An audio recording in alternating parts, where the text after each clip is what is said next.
मैंने आपको जो बताया था बहुत ही इत्मीनान के साथ, कोई किसी तरह की गलत बात, ज़बरदस्ती का कोई हंगामा, किसी तरह की कोई बात नहीं होगी। जिस काम के लिए, जिस बात को रखने के लिए आप आए हैं, इत्मीनान और सुकून के साथ वो बात रखी जाएगी और इंशाअल्लाह उसके बाद मेमोरेंडम पेश करके हम लोग वापस चलेंगे। आपसे गुजारिश है थोड़ा सा आप बैठ जाइए, हम अपनी जिस बात को रखने के लिए आए हैं वो बात रख के फ़ौरन ही हम लोग यहाँ से निकलेंगे। आप बैठ जाइए, आपसे गुजारिश है आप बैठ जाइए, क्योंकि साउंड सिस्टम इधर ही है, फिर आगे नहीं जाएगा तो आगे दुश्वारी होगी। बस बैठ जाइए। जल्दी करें, जल्दी, जो जहां है, जहां जगह मिल रही वहीं बैठ जाए, सब अपनी जगह पे बैठ जाए। जो लोग पीछे हैं उनसे गुजारिश है वो आगे आ जाइए, जगह है। जो लोग पीछे हैं उनसे गुजारिश है आगे आ जाइए, जगह है बैठने के लिए। जो लोग पीछे हैं आगे आ जाइए, जगह है बैठने के लिए। जो लोग पीछे हैं आगे आ जाइए बैठने के लिए। बैठ जाइए। मेरी आवाज़ जहाँ तक जा रही है, मेरी आवाज़ जहाँ तक जा रही है, आपसे गुजारिश है बैठ जाइए इत्मीनान के साथ और सुकून के साथ।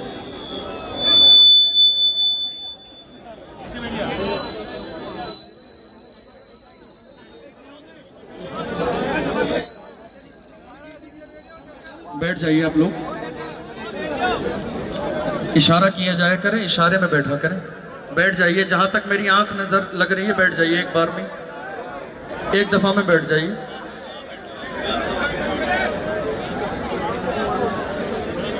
बैठ जाइए, सुकून के साथ बैठ जाइए।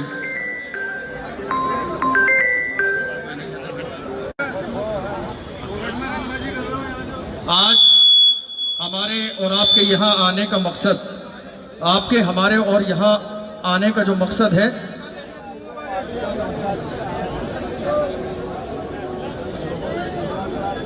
हमारे और आपके यहाँ आने का मकसद बहुत ही सुकून के साथ, हमारे और आपके यहाँ आने का मकसद हज़रत मुफ्ती सलमान अज़हरी साहब क़िबला को मुंबई की सरज़मीन पर गिरफ्तार कर लिया गया और गिरफ्तारी की कोई ऐसी बड़ी वजह नज़र नहीं आई कि जिसकी बुनियाद पर उन्हें गिरफ्तार किया जाए। उन्होंने अपनी तकरीर के आखिर में एक शेर पढ़ा। शेर याद है आपको? क्या शेर है? क्या शेर है आप बताइए। कुछ देर की खामोशी है, कुछ देर की खामोशी है, कुछ देर की खामोशी है, आज कल हमारा, कल हमारा, कल हमारा। ये शेर मुफ्ती साहब ने पढ़ा। चूंकि हम जो आगे बात करने वाले हैं वो पता होना चाहिए कि क्या बात हो रही है। सुकून से बैठ जाइए, आपको नारा लगाने का मौका दिया जाएगा। ये शेर मैं आपको इसलिए पढ़ के बता रहा हूँ ताकि आपको ये पता चलना चाहिए कि हम यहाँ क्यों आए हैं। मुफ्ती साहब क़िबला ने गुजरात के शहर जूनागढ़ में ये शेर पढ़ा। उसके बाद वहाँ उनके खिलाफ FIR दर्ज कराई गई और मुंबई से मुफ्ती साहब क़िबला को अचानक से घर जाकर गिरफ्तार किया गया। और अगर इस शेर पर बात की जाए, समझने वाली बात यह है कि आज हम और आप सब जानते हैं सोशल मीडिया का दौर है, एडिटिंग का दौर है। चंद सेकंड का कोई जुमला सुनकर आम इंसान तो अपनी राय कायम कर सकता है, लेकिन क्या सिस्टम को एक मुख्तसर जुमला सुनकर राय कायम कर देनी चाहिए?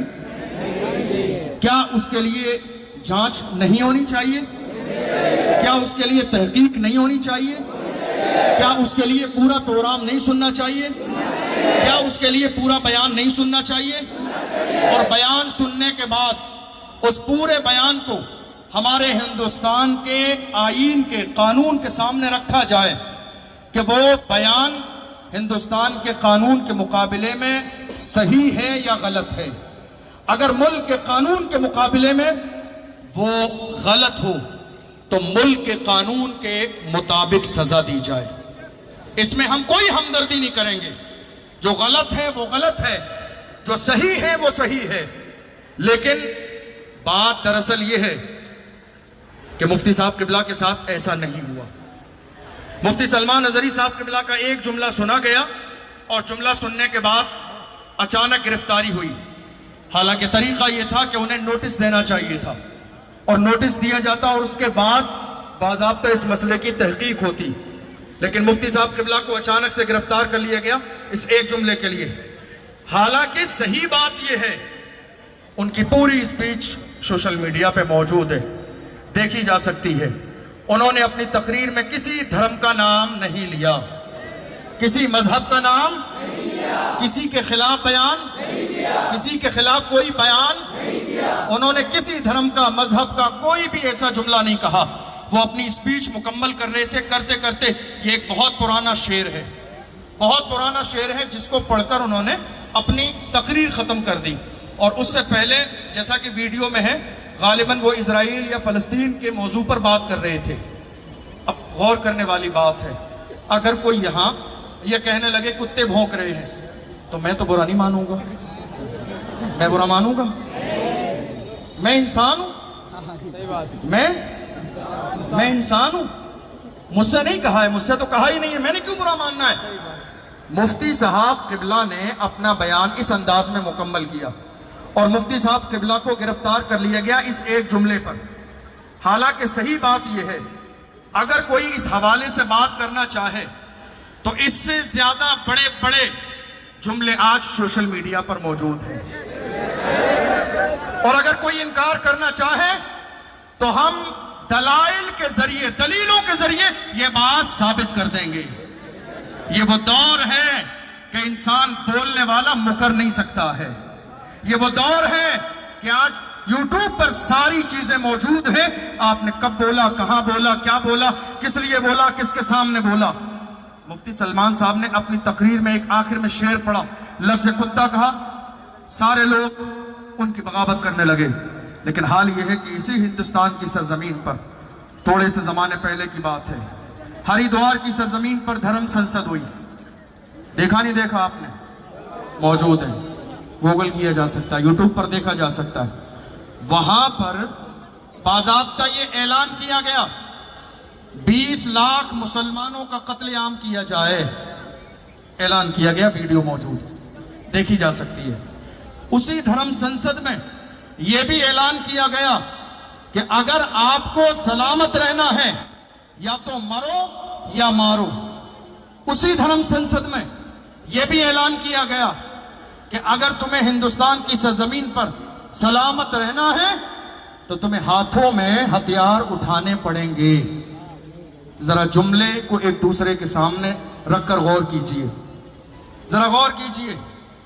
यहां तक कहा गया कि जिस तरह म्यांमार में सफाई अभियान चलाया गया, मुसलमानों को मारा गया, काटा गया, निकाला गया, इसी तरीके से हिंदुस्तान की सरजमीन पर सफाई अभियान चलाना चाहिए और मुसलमानों को मार मार कर बाहर निकाल देना चाहिए ताकि हिंदुस्तान बाज़ाब्ता मुसलमानों से पाक और साफ हो जाए। ये सारी स्पीच मौजूद है, सारी स्पीच मौजूद है। मुफ्ती साहब किबला, मुफ्ती सलमान अजहरी साहब का अगर बयान आप देखें, लॉकडाउन के जमाने में डासना मंदिर के महंत यति नरसिंगानंद सरस्वती ने हमारे नबी सल्लल्लाहु अलैहि वसल्लम की शान में गुस्ताखी की, और जब हमारे नबी की शान में गुस्ताखी की उस वक्त में मुफ्ती साहब सलमान अजहरी साहब ने जवाब दिया, और यह जवाब का सिलसिला काफी लंबे जमाने तक चलता रहा। मैं आपसे कहना चाहता हूं, उस जमाने की सारी वीडियोस मौजूद हैं, सलमान अजहरी साहब की भी और नरसिंगानंद सरस्वती की भी, दोनों की वीडियो को सामने रखें। मुफ्ती सलमान अजहरी साहब लगातार ये कहते रहे, सामने आइए, बैठकर बात कीजिए, मुकाबला होगा, मुबाहला होगा, हम अग्नि परीक्षा देंगे, ये बातें चलती रही। लेकिन दूसरी तरफ से लगातार हमारे नबी की शान में गुस्ताखी की गई, हमारे नबी और नबी के सहाबा को लुटेरों की जमात कहा गया, कुरान के बारे में कहा गया कुरान गालियों से भरा हुआ है माअज़ल्लाह। ऐसे हजारों लाखों जुमले हैं जो कहे गए, और उसके बावजूद हालत यह है, किसकी गिरफ्तारी हुई, कौन आज जेल में है, किसको परेशान किया गया, किसे सताया गया, आज देख लो मीडिया का हाल ये है। मैं सबके लिए नहीं कह रहा हूं, जो अच्छे हैं, जो ईमानदार हैं, वो लायक एहतराम हैं। वरना बहुत सारे लोगों ने दुनिया के सामने सिर्फ नाम कमाने के लिए, जरा आप यूट्यूब उठाकर देखो, कितने चैनल ऐसे हैं जिन्होंने मुफ्ती साहब के लिए क्या कहा, जहरीला मौलाना पकड़ा गया, जहरीला बयान देने वाला पकड़ा गया, माहौल खराब करने वाला पकड़ा गया। मैं आपसे पूछना चाहता हूं, जहरीला बयान क्या है? दुनिया की यह तारीफ है, जब कोई एक पॉपुलर शख्सियत होती है और जब उसको पकड़ा जाता है, किसी मसले पर गिरफ्तार किया जाता है, तो उसके मानने जानने वाले थाने में आग लगा देते हैं। ये मुल्क की बेशुमार वाकयात हैं, हिंदुस्तान में भी और हिंदुस्तान से बाहर भी। ये अपनी मोहब्बत का अंदाज है।